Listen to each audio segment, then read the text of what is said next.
sa inyong tanan mga higala. So daan na punta karon nga rin. Meron ako ditong frozen na langka. So nagpapainit ako ng mantika. Kita nyo naman. Ako na itong frozen na langka. So kaya nasa hilagang kanluran tayo. Wala tayong fresh kong langka. Lutuin ko to. Ng bawang sibuyas. Ayun. So nagsama ko ng bawang at sibuyas na. So lutong kusina na naman tayo kasi meron ako ditong leftover na bulad na dilis. At saka sardinas. Yun ang sasaw ko sa aking langka. Frozen yung langka natin ha. Alam niyo na, dito tayo sa hilagang kanluran. So, hindi man ito pero wala di tayo makita ditong preskong langka. Nagataan ko pala yung langka, no? Leftover na tuyo at saka sardinas. Sayang kasi yun na, isasahog ko na lang to para hindi masayang. Ilagay natin to kay frozen na siya. At yun naman na siyang latan o konti sa tubig na mainit. So, ayan, as you can see, frozen na frozen. At yun naman na siyang lagyan ng konting tubig para lumambot siya dyan. Ayan. Gamitin ko ay coconut milk powder. Ayan, nilagyan ko na siya ng mainit na tubig. Yan yung pinakang gata natin na may malambot na siya. Nilipat ko pala siya ng lagayan kasi nga hindi ka siya doon. Marami pala yun siya pag nawala na yung pagka-frozen niya. Ako may kausap sa likod kaya maingay. May call sa trabaho. Lagyan natin ng konti kasi lagayan natin yung mga sangkot siya na natira. Tubig pa yan ha. Mamaya may ilagay ko na yung gata. Wala na siyang tubig so ilagay natin yung gata. Ayan. Coconut powder lang yan. Rin yung sili. Ito na sardinas. Ayan. At yung leftover na bulad. Ayan.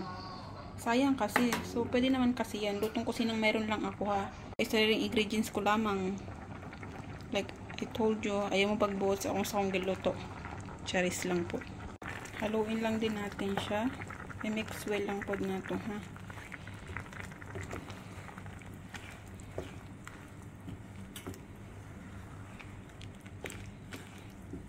Tapos hintayin lang natin magkati ng konti para magmantika-mantika yung ating langka with sardinas na may bulad. Saan ang title ani ron? Paminta at asin lang yung nilagay ko dyan ha. Ayan na siya. Pakatihin lang natin ng konti. Tapos pwede na ihain. Basta wala lang yung sabaw. Konting sabaw lang ititira niyo. Ating langka na may sardinas at dilis. Ayan, pwede na siyang ihain. Luto na siya. Wow! So, meron pala ako dito ay, ito ay bulad siya, pero pickle. Galing to siya sa India. Bigay ng, yung asawa ko, my friend siya. Tapos yung asawa nun, naging kaibigan ko kasi laging pumupunta dito. So, ito yun. Anong isda ba to? Basta dry fish siya, ginawang pickles. Ayan. So, kaya ko siya naging kaibigan kasi pumupunta sila dito lagi. Pag bibisita, tapos yung naging close ko yung asawa nung kaibigan ng asawa ko. So, magkamay lang ako no kay masarap man magkamay.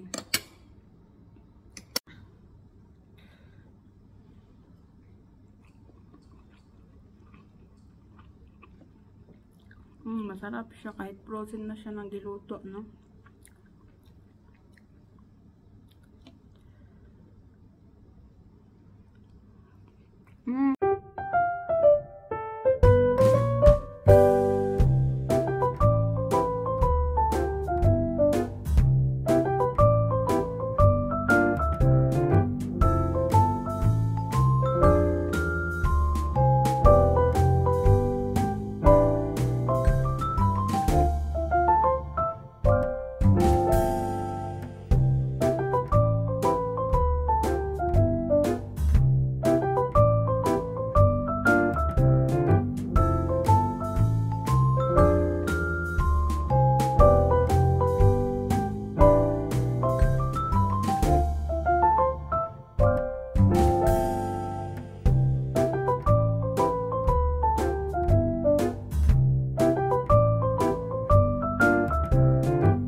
पुरानी सुधियों से है और मेहनत करना है ना इस वास्ते इसी से ठंडा आगे इसी कभी भी पीते चले तो अकेला खा लिया कर ऐसा सारी सोए नहीं जैसे ना बेटा सब जाओ सो जाओ रूम में भाई का वो कई दवा बता दें कि आपकी लग और कौन कौन सा फल लगे वो बताइए मैं लिस्ट लिखी हुई है कॉपी कर नहीं मैंने बुआ के चलो मुझे पिक्चर कर देख के रखाएगी सब शांत हो गए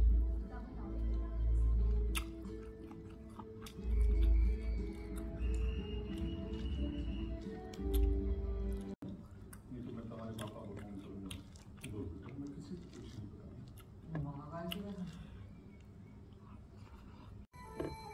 सोफी प्लीज कर यार तूने चेंज कर दी सर योर बिजनेस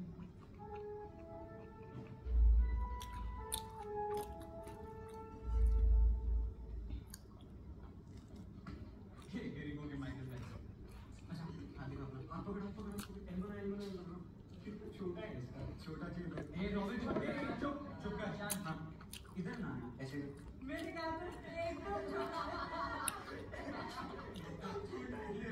ये देख कितना बड़ा है साइज देख रहे हैं